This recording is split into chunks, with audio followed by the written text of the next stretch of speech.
네, 안녕하세요. 주식은 역시 끼리끼리새 끼리십니다. 안녕하세요, 기리분들. 매일매일 주린을 위한 5분 시황 정리 바로 들어가도록 하겠습니다. 오늘은 2021년 6월 25일 금요일이고요. 기리분들 한 주 고생 많으셨습니다. 오늘 빠르게 끝내고 바로 쉬러 가도록 할게요. 까치 공부하시죠. 렛츠기릿! 자, 오늘 코스피와 코스닥을 보도록 하겠습니다. 코스피는 0.5% 상승, 그리고 코스닥은 0.05% 하락, 보합으로 끝난 걸 확인할 수 있죠. 자, 코스피와 코스닥 둘 다 장 막판 갈수록 슬금슬금 조금씩 빠지는 흐름을 보여줘서 약간은 아쉽지만, 하지만 어쨌든 전체적으로 보자면 등락 종목이 559대 272, 756대 522, 상승 종목이 훨씬 더 많은 걸 확인할 수 있습니다. 그러니까 오늘 장은 맑음이라고 볼 수 있겠네요. 자, 그리고 오늘 코스피의 매동을 보도록 하겠습니다. 완벽하죠. 개인분들은 8,000억 매도, 외국인은 2,500억 매수, 기관은 5,800억 매수인데 금융투자가 5,600억을 매수하고 연기금이 487억을 매수하는 걸 확인할 수 있습니다. 자, 외국인들이 오늘 이렇게 산 이유가 무엇인가? 바로 환율이라고 볼 수 있겠죠. 환율이 5원이나 떨어졌습니다. 1130원 위에서 놀다가 1128원까지 떨어지게 되었는데요.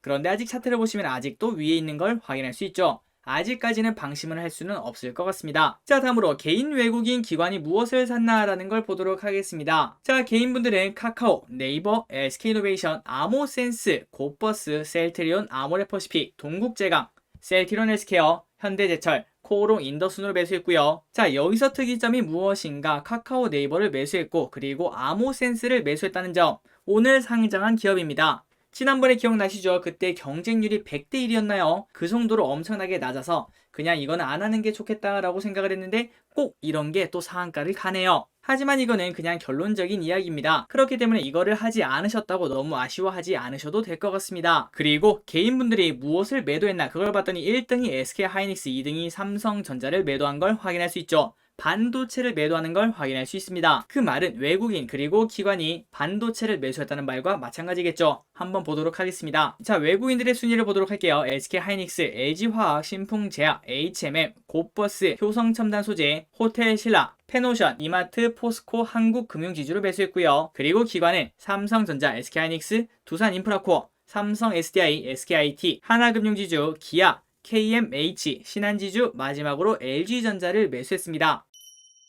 다음으로는 오늘의 특징주를 빠르게 보고 끝내보도록 할게요. 오늘 첫 번째 해운주가 되게 좋았습니다. 그 이유는 업황 호조, 실적 기대감에 페노션이 10%가 오르고 그 다음에 HMM도 3%가 오르는 그런 식으로 좋은 장을 보여줬는데요. 자, 내용을 조금 더 보자면 세계 경기 활성화에 글로벌 물동량이 급증하자 해운 운임이 큰 폭의 상승세를 지속하며 주가의 호재로 작용한 것으로 보인다고 하네요. 자, 다음입니다. 한은총재 연내 기준금리 인상 예고를 했습니다. 그래서 늦지 않은 시점에 올해 안에 무조건 하겠다고 했는데요. 그 영향으로 보험에 관련된 기업들이 엄청나게 올랐습니다. 한이길이 금리가 오르면 은행이 좋은 건 알겠어. 그런데 보험이 왜 좋아? 자, 그 부분은 정말 심플합니다. 자, 기리부들, 보험이라는 거는 뭐 하는 곳이죠? 우리가 무슨 일이 생기면은 돈을 줘야 되는 곳이죠. 그런데 거기서 갑자기 저기 죄송한데 우리가 줄 돈이 없어요. 이렇게 말을 하면은 당연히 말도 안 될 겁니다. 그렇다 보니까 현금을 엄청나게 많이 들고 있어야 되는 곳이 보험이라고 볼 수 있는데요. 그런데 그 현금을 진짜 은행에다가 넣어놓으면 말도 안 되는 손해라고 볼 수 있겠죠. 그렇기 때문에 보험회사들은 그냥 현금을 들고 있는 게 아니라 채권에다가 많이 투자를 합니다. 바로바로 현금화를 할 수 있기 때문이죠. 그러니까 이렇게 금리가 올라간다는 소리는 이제 보험회사들이 투자하는 채권의 금리가 올라간다는 소리와 마찬가지겠죠. 그러니까 지금은 1% 이자를 받던 걸 1.5% 이자를 받는다 이렇게 생각하시면 될 것 같습니다.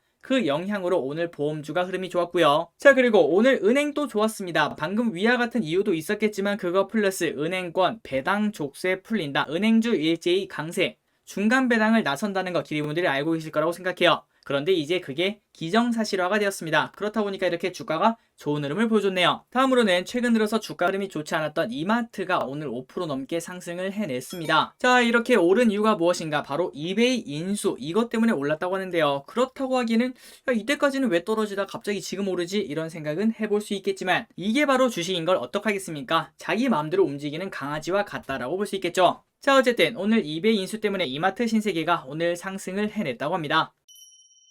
자, 다음입니다. 아모센스 오늘 상한가를 갔는데요. 따상이거나 그건 아닙니다. 제일 처음에 시작했을 때는 조금 빠지고 시작했어요. 자, 공모가는 12,400원인데 그보다 낮은 12,250원에서 시작을 했고요. 그런데 여기서 상한가를 갔기 때문에 공모가 대비해서는 한 28% 정도 수익률이 낮겠다 이렇게 볼 수 있겠네요. 자, 그런데 이 아모센스가 차량용 전장 이런 것들을 납품하는 업체입니다. 그래서 그런지 오늘의 차트를 보시면 완전 드라이빙이 기가 막힌 걸 확인할 수 있죠. 상한가를 갔다가 풀렸다가 상한가를 갔다가 풀렸다가 상한가를 가는 그런 흐름을 보여줍니다. 아마도 아모센스에 타고 계셨던 기대분들은 오늘 멀미가 나지 않았겠나. 자, 마지막입니다. 셀트리온 오늘 급락을 했습니다. 그리고 장 막판에 갑자기 마이너스 5% 가까이 빠지는 걸 확인할 수 있는데요. 그 이유는 바로 국산 항체 치료제 델타 변이의 효과가 떨어진다라는 방역 당국의 발표가 영향을 미친 것으로 보인다고 합니다. 자, 아직까지 치료제가 정확하게 나오지도 않았는데 델타 변이에는 효과가 떨어진다 이런 얘기가 나오니까 주가는 또 떨어질 수밖에 없겠죠.